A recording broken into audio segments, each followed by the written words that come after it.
현장에서 예배하시는 모든 분들을 주님의 이름으로 환영하고 축복합니다. 또 특별히 영상으로 예배에 참여하시는 모든 분들을 주님의 이름으로 환영하고 축복합니다. 저희 W 공동체 예배는 1부 10시 30분 그리고 2부 오후 2시 두 번에 걸쳐서 예배가 있습니다.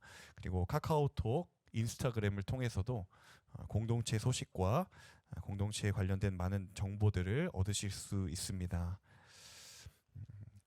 오늘 주님의 말씀을 함께 나누면서 특별히 오늘 사순절을 지나고 있는 이 시간의 흔적 가운데에 우리가 함께 주님의 고난과 또 십자가의 길을 기억하는 그러한 사순절이기를 소망합니다. 이제 사순절도 중반을 지나고 있는데요. 여러분은 사순절 어떻게 보내고 계신가요? 모두가 다 나름 그리스도인답게 이 사순절을 보내려고 하는 저마다의 결단이 있으리라고 생각합니다. 어떤 분들은 평소보다 좀 더 기도를 더 하시는 분들도 계실 거고요. 또 어떤 분들은 평소보다 조금 더 말씀을 읽으려고 하시는 분들도 계실 거고, 또 어떤 분들은 미디어 금식을 하시는 분들도 계십니다. 저희 공동체에서 지난주부터 함께하고 있는 오늘 큐티도 그러한 흐름의 연속선상 가운데 있는 거죠. 각자 우리가 여러 가지 결단들을 할 수 있겠습니다만 그 모든 결단에 무엇보다 중요한 것은 그 결단들이 예수님이 행하셨던 것에 기준을 두고 있어야 한다라는 사실입니다. 말씀을 읽는 것이든 기도를 하는 것이든 때로는 금식을 하는 것이든 우리가 그렇게 행할 수 있는 가장 중요한 이유 중에 하나는 무엇인가 하면 예수님이 그렇게 하셨기 때문이죠. 예수님이 이 땅에 계셨을 때 기도하셨고 또 금식하셨던, 그래서 이 사순절 그리고 고난 주간은 말씀 속에 기록되어 있는 예수님의 삶을 묵상하는 것이 가장 중요합니다. 그분이 어떤 삶을 사셨는지, 어떠한 행동을 하셨고 어떠한 말씀을 하셨는지 그 자체가 사순절의 의미가 되고, 그리고 그 자체가 십자가의 고난의 본질이 되기 때문이죠. 오늘 말씀을 함께 나누는 가운데에 주님의 십자가가 우리의 십자가가 되고, 주의 고난이 나의 고난이 되고, 주님의 부활이 바로 나의 부활이 되는 귀한 은혜가 있기를 주님의 이름으로 축원합니다. 오늘 함께 읽은 본문은 우리에게 너무 잘 알려진 이야기입니다. 예수님께서 제자들을 불러놓고 그들의 발을 씻겨주신 이야기입니다. 특별히 이 이야기는 신약 성경의 사복음서 마태, 마가, 누가, 요한복음 이 사복음서 중에서 유일하게 요한복음에만 기록되어 있는 이야기가 바로 오늘의 이야기죠. 굉장히 특별한 본문입니다. 일반적으로 요한복음을 크게 두 단락으로 나눕니다. 첫 번째 단락은 1장부터 12장까지입니다. 오늘 본문의 바로 앞장까지죠. 그리고 두 번째는 이 13장부터 21장인데요. 첫 번째 단락 1장에서 12장을 보면 예수님께서 여러 가지 표적들을 행하세요. 그리고 예수님이 직접 내가 누구누구이다라고 자기소개를 하는 단락들이 굉장히 많이 나옵니다. 그래서 그 모든 것들을 모아보니 이 첫 번째 단락의 주제가 뭐냐면 예수님이 누구이신가에 대한 이야기예요. 예수님이 누구이신가? 그게 첫 번째 주제인데, 그런데 이어서 13장으로 넘어오면 두 번째 단락에서는 바로 그 예수님이 누구인지를 믿는 자들이 어떻게 살아가야 될 것인가, 정말 예수님이 누구이신지를 믿는 사람들을 향하여서 하신 주님의 말씀이 13장 이후의 이야기들이에요. 그러니까 한마디로 말하면 내가 예수님을 따르기로 결단한, 제자가 되기로 결단한 그 사람들에게 그럼 너희가 제자로서 어떻게 살아야 될 것인가, 제자의 매뉴얼과 같은 그러한 부분이 13장부터의 두 번째 단락에 해당하는 거예요.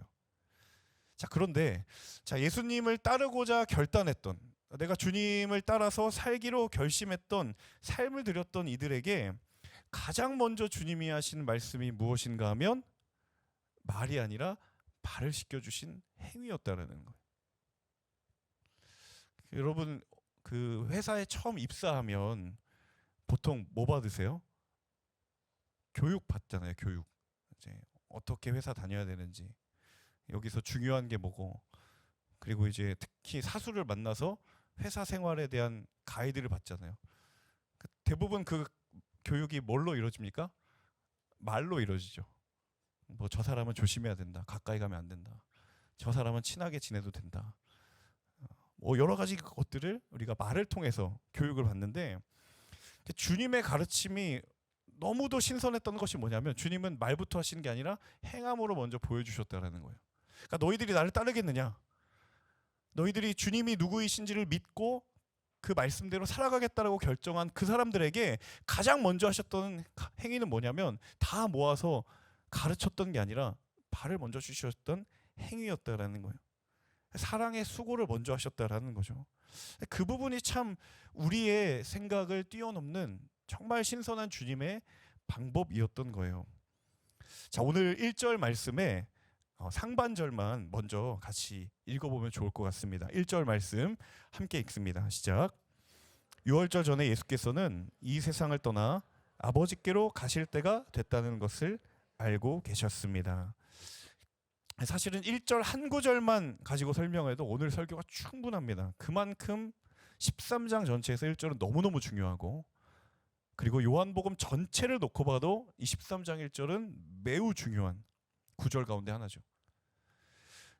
자, 1절을 보니 유월절 전에 예수께서 이 세상을 떠나 아버지께로 가실 때가 됐다는 것을 알고 계셨다라고 성경이 전해요. 자, 유월절 하면 생각나는 동물이 있죠. 유월절 하면 생각나는 동물 바로 어린 양입니다. 자, 어린 양의 피로 상징되는 절기가 바로 유월절이에요. 자, 근데 바로 그때 주님 그 유월절에 예수님께서 이 세상을 떠나 아버지께로 내가 갈 때가 됐다라는 것을 아셨다라고 이야기를 해요. 그러니까 유월절의 그 어린 양의 피의 의미가 바로 예수님이 떠나신, 바꿔 말하면 예수님의 죽음의 의미와 동일하다라는 거예요. 그래서 우리가 주님이 유월절에 어린 양이라고 말하는 이유가 바로 여기 있는 거예요. 그러니까 유월절에 많은 유대인들이 그 어린 양의 피를 떠올리는, 어린 양의 희생을 떠올리는데 주님이 그때에 이 세상을 떠나 하나님께로 돌아갈 것을 아셨다라는 거예요. 주님이 곧 어린 양이다라는 거예요. 자, 그런데 본문을 보니까 그 예수님의 죽음에 대해서 성경이 뭐라고 표현하냐면 이 세상을 떠나서 아버지께로 가실 때가 됐다. 죽는다라는 표현을 사용하지가 않고 있어요. 그러니까 내가 있던 곳을 떠나서 하나님께로 간다라는 거예요. 그러니까 우리의 시선에 주님은 죽으신 것인데 주님의 시선에 그것은 원래 있던 자리로 돌아가는 거예요. 게다가 이 세상을 떠나 아버지께로 가실 때가 되었다는 것을 주님이 뭐라고요? 아셨다고요. 당신이 왜 이 세상에 오셨는지 그리고 왜 다시 아버지께로 돌아가야만 하는지에 대해서 주님은 알고 계셨다라는 겁니다. 자, 우리도 때에 대해서 늘 궁금해하고 방향에 대해서 늘 궁금해하죠. 내가 지금 너무 힘든 시간을 지났는데 이 힘듦이 언제 끝나는가? 그 때에 대한 궁금함이 있고 내가 지금 가야 할 때인가 멈춰야 할 때인가 그 때에 대한 궁금증이 늘 있고 또 한편으로는 내가 잘 가고 있는 것인가 그 방향에 대한 궁금함이 늘 있습니다. 그런데 오늘 성경이 보여주는 중요한 한 가지 사실은 그 수없이 많은 때와 방향의 물음표 앞에서 그 물음을 대답으로 바꾸시는 능력은 오직 주 안에 있기에 가능하게 되는 줄로 믿습니다. 이 믿음의 비밀을 경험하는 거예요. 그러니까 주님이 주 안에 있을 때 주님이 가셔야 할 때와 주님이 가셔야 될 곳을 아셨던 것처럼 우리의 영혼이 주 안에 있을 때에 주님의 때와 주님의 방향을 온전히 깨달아 알 수 있는 은혜가 저와 여러분 가운데 있게 될 줄로 믿습니다. 우리 이어지는 1절의 하반절을 계속해서 읽어보겠습니다. 1절 하반절 함께 읽습니다. 예수께서는 세상에 있는 자기 사람들을 사랑하시되 끝까지 사랑하셨습니다. 자, 누구를 사랑하셨냐면 세상에 있는 자기의 사람들. 제가 이 표현을 가만히 묵상하다가 문득 두 가지 질문이 들었어요. 어떤 질문이냐면 첫 번째는 자기 사람들이 누굴까? 굉장히 표현 자체는 그럴싸한데 굉장히 추상적인 표현이잖아요. 이 사람들 누굴까?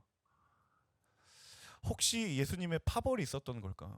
택함 받은 사람들이 있었던 걸까? 그런 생각이 들면서 또 다른 한 가지는 그러면 자기의 사람들이 있다면 여기에 해당되지 않는 사람도 있는 걸까라는 생각이 드는 거예요. 여러분, 이 구절이 아주 이단이 좋아할 만한 구절이죠. 자기 사람들. 도대체 이 의미가 무엇일까? 제가 성경을 좀 찾아보면서 이 13장 앞장에 6장에 예수님께서 그 의미에 대해서 다시 설명을 해주셨어요. 이미 설명을 해주셨더라고요. 6장 39절 함께 읽어보겠습니다. 시작. 나를 보내신 분의 뜻은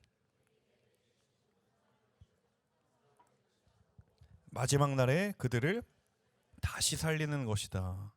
자, 나를 보내신 분의 뜻, 하나님의 뜻이 뭐예요? 그분이 내게 주신 어떤 사람들이요? 모든 사람들이. 하나님이 예수님에게 주신 모든 사람들이에요. 이 땅에 있는 모든 자들이에요. 누군가는 해당이 되고 누군가는 배제되는 것이 아니라 하나님이 지으신 모든 사람들이 이 자기의 사람들에 다 해당이 되는 거예요. 그러니까 예수님이 왜 이곳에 오셨는가? 그 자신의 사람들, 하나님이 지으신 모든 사람들이 한 사람도 빠지지 않고 구원을 얻을 때까지, 그것이 주님의 뜻이었고 그것이 주님의 계획이었다라는 거예요. 자, 그런데 예수님이 그 세상에 있는 자기 사람들을 사랑하셨다라고 하는데 어떻게 사랑하셨다고요? 끝까지 사랑하셨다고요. 누군가의 사랑이, 우리가 누군가의 사랑을 주거나 혹은 누군가로부터 사랑을 받을 때 우리가 그 사랑에 감동을 하는 순간들이 여러 가지 순간들이 있습니다. 대표적으로는 그 사랑이 너무 커서, 너무 놀라워서, 사랑의 크기 때문에 감동을 하는데요. 물론 그것 때문에 감동을 하기도 하지만 사실은 더 감동의 깊이가 큰 것은요, 그 사랑이 지속될 때죠. 아무리 사랑의 크기가 크고 특별하고 너무 놀라워도 그게 일회적이거나 그것이 지속되지 못한다거나 혹은 그것이 변질된다면 그 사랑은 아무런 의미가 없다라는 거예요. 사랑이 진정한 사랑이 되는 유일한 길은 아마도 꾸준히 그리고 끝까지가 아닐까. 저는 이 끝까지 주님이 그들을 사랑하셨다라는 모습을 볼 때마다 이 오늘날 이 시대의 사랑의 위기의 현실들을 돌아보게 됩니다. 제가 이 말을 듣고 하는 말을 듣고 만약에 고개를 끄덕이신다면 좀 오래 사신 분이라고 생각이 드는데, 요즘은 이 카피 문구를 사용을 하지 않는 것 같은데 한때 유행했던 말이 있습니다. 사랑은 움직이는 거야. 몇 분들이 웃고 계세요. 예전에 011, 016, 017, 018이 있던 시대에 그 이동통신 광고 카피 문구 중에 사랑은 움직이는 거야 라는 표현이 있거든요. 근데 저는 왜 이걸 기억하고 있는지 저도 잘 모르겠는데요. 자, 사랑은 움직이는 거야. 사실은 이 말도 굉장히 경계해야 될 필요가 있죠. 사랑을 움직이는 거야. 예수님이 우리에게 보여주셨던 그 지속성의 사랑의 관점에서 본다면 사랑이 움직인다라는 것은 굉장히 경계해야 될 필요가 있는 말인데, 저는 그렇게 생각이 들어요. 요즘에는 이 정도만 돼도 다행이겠다.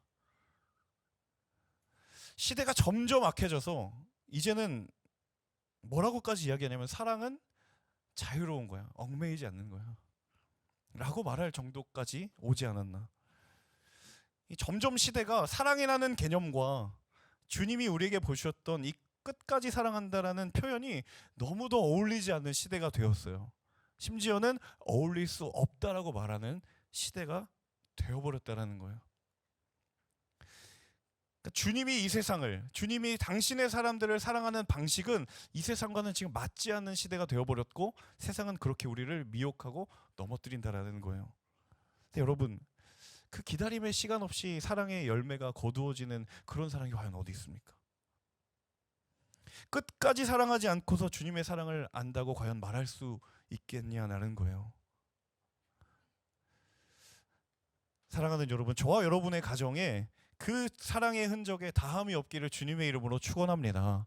저와 여러분의 관계 속에서 사랑의 걸음에 멈춤이 없기를 주님의 이름으로 축복합니다. 하나님을 향한 사랑의 고백도 퇴보가 없기를 주님의 이름으로 축원합니다. 자, 그런데 이 끝까지라는 단어 안에 또 한 가지 의미가 있더라고요. 그것이 무엇인가 하면 같이 한번 저를 따라해 보시겠어요? 목적. 이 끝까지라는 의미에 또 다른 원어의 의미가 뭐냐면 목적이에요. 목적. 이유와 목적이에요. 제가 곰곰이 생각을 해봤어요. 끝까지라는 단어와 끝까지라는 의미와 목적과 이유라는 의미가 어떻게 연결이 될까? 예수님이 끝까지 누군가를 사랑할 수 있었던 것은 거기에 분명하고 명확한 사랑의 이유와 목적이 있었기 때문이다라는 거죠. 주님이 왜 그들을 끝까지 사랑하려고 했는가? 끝까지 사랑하지 않으면 안 될 명확한 목적이 있었고 끝까지 사랑해야 하는 분명한 이유가 있었기 때문이라는 거예요. 어떤 이유인가요? 그들을 구원하려는 거죠. 여러분, 사랑의 이유가 분명하면 인내의 이유도 분명해지고 선명해진다는 사실을 기억하십시오. 우리 안에 사랑의 이유와 목적이 분명하면 그 사랑을 기다리고 인내하고 참을 수 있는 이유 또한 선명해지게 되어 있다는 거예요. 자, 우리의 사랑이 때로는 퇴색되거나 방향을 잃어버리거나 시들해지는 까닭이 무엇인가? 답은 간단합니다. 사랑의 이유와 목적이 흔들려 버렸기 때문이에요. 왜 사람들이 결혼을 하고도 다른 사람에게 마음을 빼앗기고 부정한 관계들이 나타나는가? 사랑의 이유와 목적이 흔들려 버렸기 때문이에요. 내가 남편을 왜 사랑하는가? 사랑의 이유가 불분명해지면 반드시 흔들리게 되어 있어요. 내가 누구를 사랑하는가? 사랑의 목적이 흔들리면 반드시 그 사랑의 위기가 찾아오게 됐어요. 여러분, 영적인 관계도 마찬가지입니다. 우리가 왜 하나님을 향한 사랑이 흔들리는가? 왜 하나님을 향한 사랑이 지속되지 못하고 유혹과 위기 앞에 넘어지는가? 내가 누구를 사랑하는가에 대한 명확한 대답이 흔들려 버렸기 때문이에요. 내가 왜 사랑하는가에 대한 분명한 이유가 다른 것에 빼앗겨 버렸기 때문입니다. 여러분, 우리가 사랑해야 하는 이유가 그 어느 것도 아닌 우리 주 예수 그리스도인 줄로 믿습니다. 주님이 우리를 사랑하신 분명한 이유가 있는 것처럼 우리도 주님을 사랑해야 할 분명한 이유가 있는 줄로 믿습니다. 여러분, 그 이유와 목적이 회복될 때 그 주의 사랑 위에 온전히 서는 저와 여러분이 될 줄로 믿습니다. 이어지는 3절에서 5절 말씀인데요. 3절과 4절 5절 말씀 함께 읽습니다. 시작. 예수께서는 아버지께서 모든 것을 자기 손에 주셨으며 자신이 하나님께로부터 왔다가 식탁에서 일어나 겉옷을 벗고 허리에 수건을 두르셨습니다. 그러고 나서 대야에 물을 담아다가 제자들의 발을 씻기시고 허리에 두른 수건으로 닦아주셨습니다. 당신이 십자가의 고난과 죽음이 임박한 것을 아시고 자신의 진심의 메시지를 담아서 전하는데 그 방법이 제자들의 발을 씻기는 거였어요. 자, 흔히 이 세족식 본문을 묵상하면서 저도 그랬고요. 우리 모두가 일반적으로 주로 묵상하는 바는 주님의 섬김, 혹은 사랑, 혹은 낮아짐, 겸손 이런 것에 대한 묵상들을 하게 되는데 사실 여러분 이 장면을 성경의 맥락을 조금 기억하면서 이 본문을 보면 보다 더 근본적인 의미를 발견하게 돼요. 이 고대 근동 사회에서 가장 더러운 신체의 부위는 어디였냐면 발입니다. 왜냐하면 사막 기후였기 때문에 언제나 먼지에 노출되어 있고 그리고 항상 바깥이 노출되어 있는 신발을 신었기 때문에 물리적으로 가장 더러워질 수밖에 없습니다.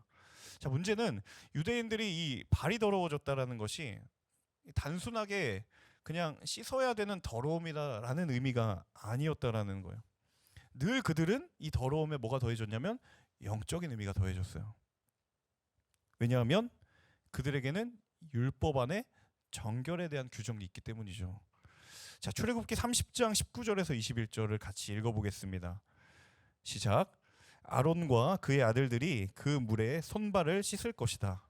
그들이 회막에 들어갈 때나 제단에 가까이 가서 섬길 때 곧 여호와께 화제를 태울 때도 물로 씻을 것이니 그래야만 죽지 않을 것이다. 이렇게 그들이 그 손발을 씻어야만 죽지 않을 것이다. 이것이 아론과 그의 자손을 위해 대대로 영원히 지속될 규례다. 자, 율법에 보시는 것처럼 이 유대인들이 발을 씻는 것은 그냥 위생 관리의 차원이 아니었어요. 영적인 정결을 위한 것이었어요. 우리의 신체가 더러워졌다면 하나님 앞에서 그 더러움을 제하여야 한다라는 거죠. 영적인 측면이 항상 있었어요. 자, 그런데 왜 그들이 그 의미를 부여했는가? 20절에 뭐라고 돼 있냐면 그들이 회막에 들어가거나 제단에 들어갈 때예요. 쉽게 말하면 주의 임재의 자리로 들어갈 때예요. 예배하러 갈 때예요. 성소에 들어가기 위해서예요. 그러니까 성전에 들어가려면 이 손과 발로 상징되는 우리의 몸이 더러우면 안 된다라는 거예요. 깨끗해져야 되고 정결해야 된다라는 거죠. 자, 구약의 율법에 의하면 이 정결을 예식을 행해야 되는 이유가 우리가 주 앞에 설 때 더러움이 없기 위함이었어요. 자, 그러면 예수님 시대에 와서는 이 의미가 어떻게 변화되었을까? 그들이 자신들이 몸을 깨끗하게 해야 했던 그 목적이었던 성전의 의미가 어떻게 변화되었는가? 요한복음 2장 19절에서 21절입니다. 함께 읽습니다. 예수께서 그들에게 대답하셨습니다. 이 성전을 허물라. 그러면 내가 3일 만에 다시 세우겠다. 그러자 유대 사람들이 대답했습니다. 이 성전을 짓는 데에 46년이나 걸렸는데 당신이 그것을 3일 만에 다시 세우겠다는 말이요. 그러나 예수께서 말씀하신 성전은 바로 자기 몸을 가리킨 것이었습니다. 자, 예수님께서 말씀하신 성전은 뭐라고요? 자기 몸을 가르치시. 예수님이 성전이라고요. 당시에 유대인들이 더러워진 발을 씻는 건 그 행위는 위생적인 목적뿐만 아니라 정결을 위한 목적이 있는데 그 영적인 목적은 뭐냐 하면 성전에 들어가기 위함이었어요. 그런데 예수님이 성전을 뭐라고 얘기했어요? 그 성전은 나다. 내가 성전이다. 그러니까 예수님이 이 제자들의 발을 씻겨주셨다는 행위는 예수님이 친히 제자들을 자신의 성전으로 부르셨다라는 거예요. 제자들을 주님의 임재로 초대하셨다라는 거예요. 왜? 주님이 성전이라고 하셨으니까. 그분이 친히 그들의 발을 씻기면서 주의 임재로 부르셨다라는 거예요. 단순히 우리가 알고 있는 주님은 사랑하셨고 섬기셨고 낮아지셨다라는 의미에 더해서 보다 더 근본적인 의미는 그 안에 주의 임재에 초대가 있었다라는 겁니다. 사랑하는 여러분, 내가 주님의 임재를 구하기보다 먼저 주님이 나를 주의 임재로 부르셨음을 기억하십시오. 여러분, 이 사실을 기억하실 수 있기를 축복합니다. 우리는 늘 내가 내 발로 이 자리에 나왔다. 내가 내 결정과 내 시간을 들여서 이 예배 자리로 나와왔다라고 생각합니다. 어떤 부분은 그 말이 맞습니다. 그런데 내가 시간을 들였고 내가 발걸음을 옮긴 것은 맞죠. 하지만 하나님이 그보다 우리를 먼저 부르셨음을 기억하십시오. 제자들이 예수님의 발을 씻김으로 주의 임재에 그들을 초대하셨던 것처럼 우리도 우리의 몸에 우리의 영혼에 더러워진 나를 친히 씻기시고 우리를 깨끗게 하시고 우리를 정결케 하시고 우리를 의롭다 하셔서 우리를 먼저 부르신 분이 주님이심을 기억하는 그 예배자의 마음에 하나님께서 물붓듯 주의 성령의 충만함을 부어주실 줄로 믿습니다. 그 주의 부르심이 오늘 내가 살아가는 영적인 호흡이 되는 줄로 믿습니다. 그 주의 은혜의 부르심이 주 앞에 내가 서는 원동력이 될 줄로 믿습니다. 혹시 여러분 가운데에 매주 예배에 나오지만 영적인 매너리즘에 빠진 분 혹시 계십니까? 혹시 삶의 자리에 은혜가 메말라 버리신 분은 혹시 없습니까? 여러분, 주님이 먼저 우리를 부르셨어요. 단 한 번도 우리가 먼저 간 적이 없습니다. 주께서 우리를 부르셨기에 우리가 주께로 나아가게 되는 줄로 믿습니다. 이 은혜의 고백이 회복되는 저와 여러분 될 수 있기를 주님의 이름으로 축원합니다. 이어지는 12절과 14절 말씀 함께 읽습니다. 시작. 예수께서 제자들의 발을 모두 씻겨주신 후 다시 겉옷을 거치시고 자리에 돌아와 그들에게 말씀하셨습니다. 내가 너희에게 한 일을 알겠느냐? 너희가 나를 선생님 또는 주라고 부르는데 그것은 옳은 일이다.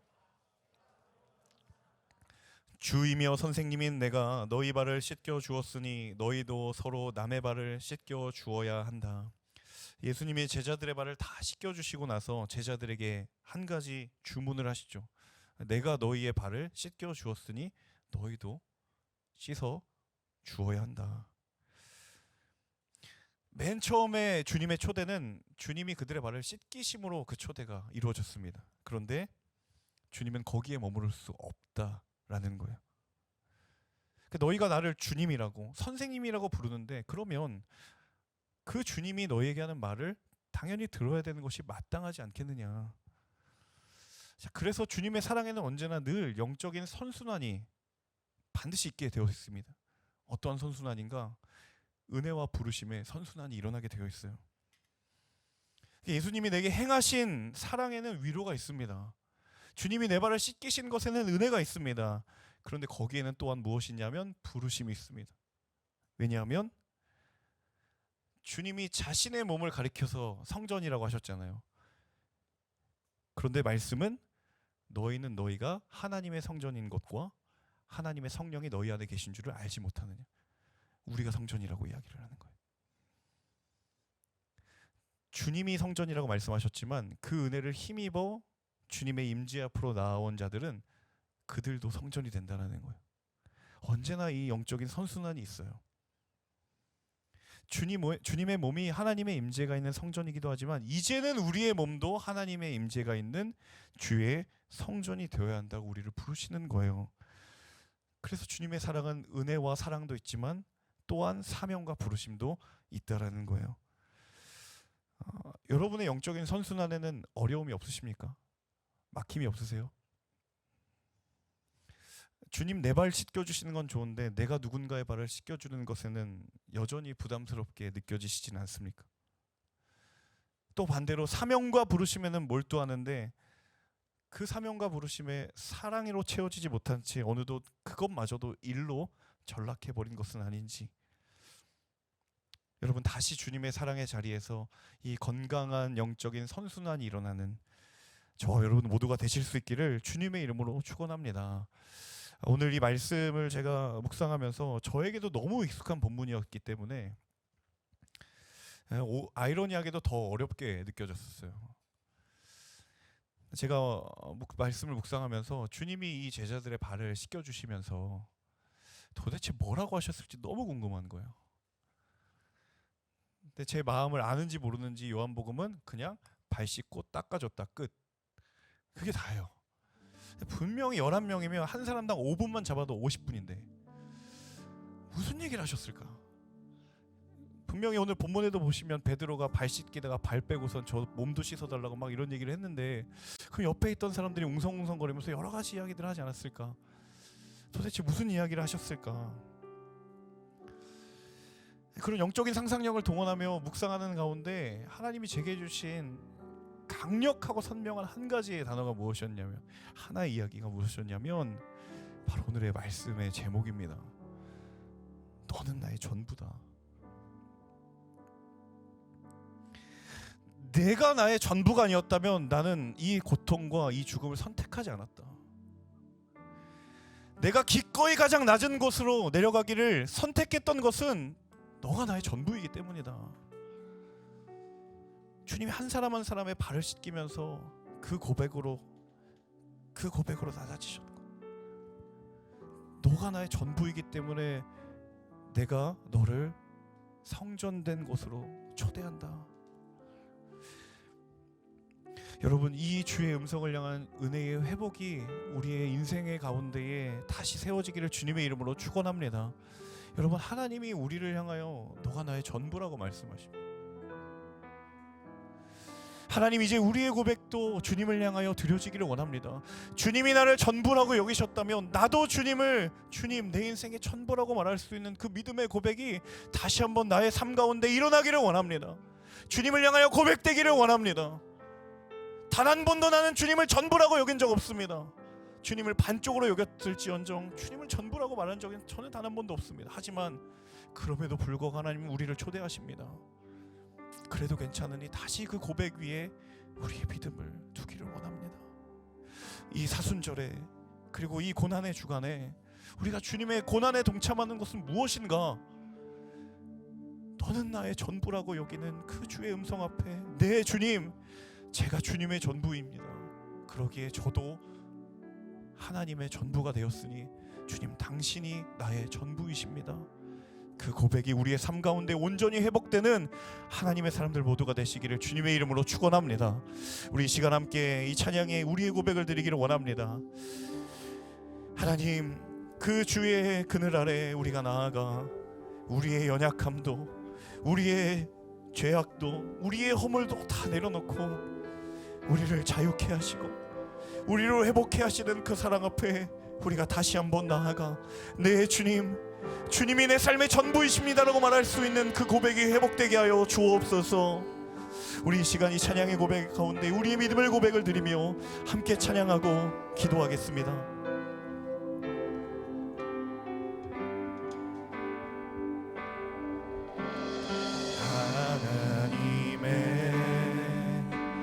그늘 아래 내 모든 것 다 내려놓고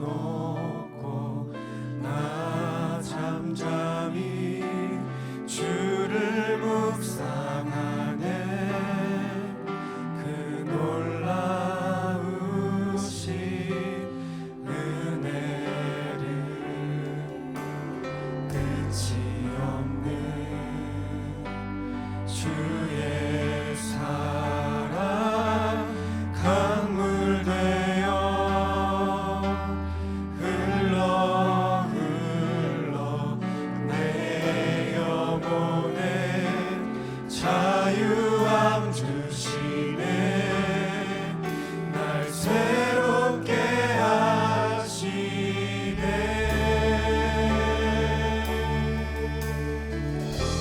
하나님 사랑, 하나님 사랑, 그 사랑 날 자유케 하네. 하나님 사랑, 그 사랑 날 회복케 하네. 우리 다시 한번 고백할 때 그 자리에 일어나셔서 함께 찬양하며 나아갑시다. 하나님의 그늘 아래 내 모든 것 다 내려놓고 나 잠잠히 주를 묵상하네. 그 놀라우신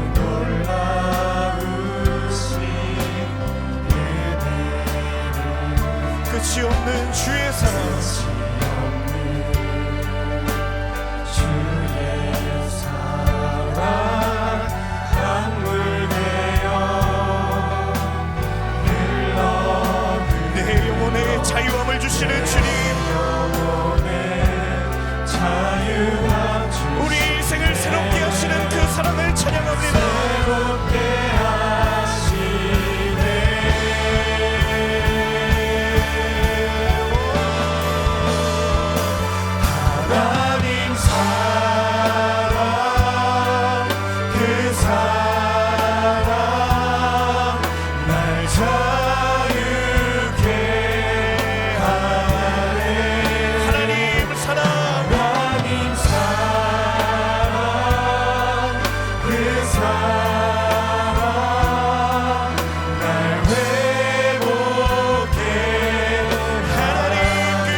시간 입술의 고백으로 용기를 내어 주 앞에 나아갑니다.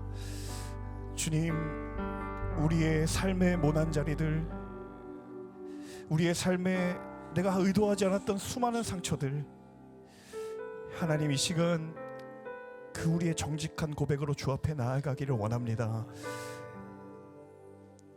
남편을 수도 없이 바꾸었지만 영적인 해갈의 문제가 해결되지 못하기에 주님을 만난 그 순간에 주 앞에 엎드릴 수밖에 없었던 그 우물가의 여인의 마음으로 우리가 나아갑니다.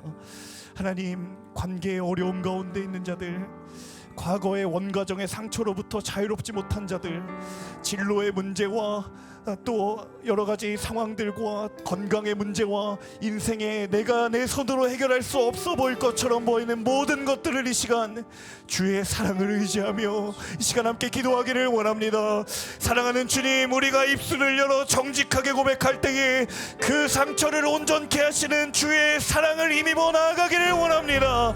내 영혼아 주의 사랑을 힘입어 온전케 될지어다. 내 영혼아 주의 사랑을 힘입어 자유할지어다. 우리 주님을 향하여 두 손을 들고 우리 입술의 고백으로 정직한 마음으로 주여 세 번 외치며 기도합니다. 주여 주여 주여.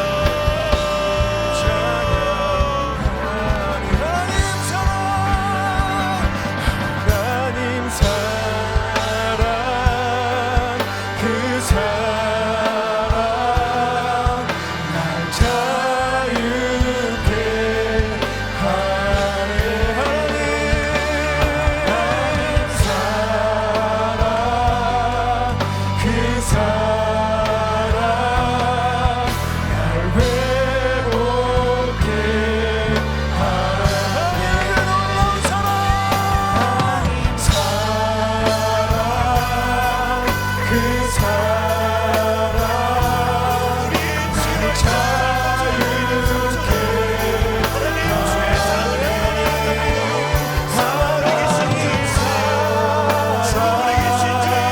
그 사랑 자유케 하시는 하나님 회복해 하나님 사랑 그 사랑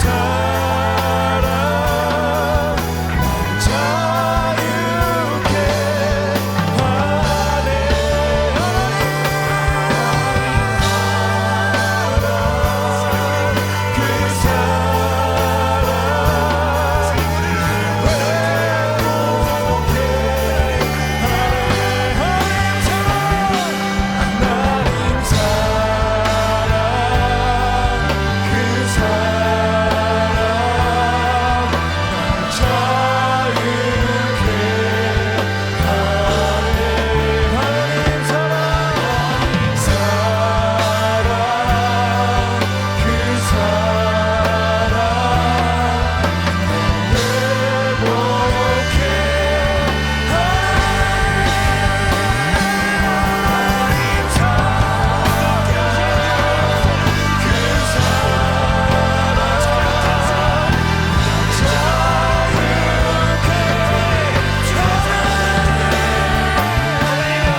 그 하나님, 오늘 말씀 가운데에 너무도 당연했고 우리에게 너무도 익숙했던 그 사랑의 이유와 그 사랑의 본질을 우리가 다시 한번 우리 마음 가운데 새기며 나아갑니다.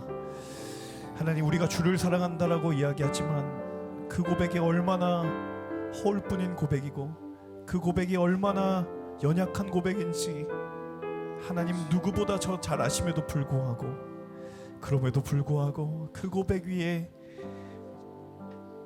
당신의 일들을 이루어 가시는 그 하나님의 은혜의 발걸음을 우리가 다시 한번 믿음의 눈으로 바라봅니다. 주님, 그 사랑이 아니고서는 우리가 호흡할 수 없고, 그 사랑이 아니고서는 우리가 설 수 없고, 그 사랑이 아니고서는 우리가 주 앞에 설 수 없습니다. 하나님, 우리가 주 앞에 먼저 나아간 것이 아니라 주께서 우리를 향하여 찾아오셨고 우리를 초대하셨음을 기억하는 하나님의 사람들 되게 하여 주시옵소서. 하나님, 그 믿음의 부르심 앞에 다시 한번 우리의 그 첫사랑의 고백을 주님 앞에 드리며 무너진 우리의 삶의 자리를 주의 사랑으로 온전케 하여 주옵소서. 상처난 우리의 마음의 심령도 주의 사랑으로 온전케 하여 주시옵소서. 앞을 알 수 없고 때를 알 수 없는 우리의 모든 상황도 주의 사랑으로 알게 하여 주시고 순종하게 하여 주옵소서.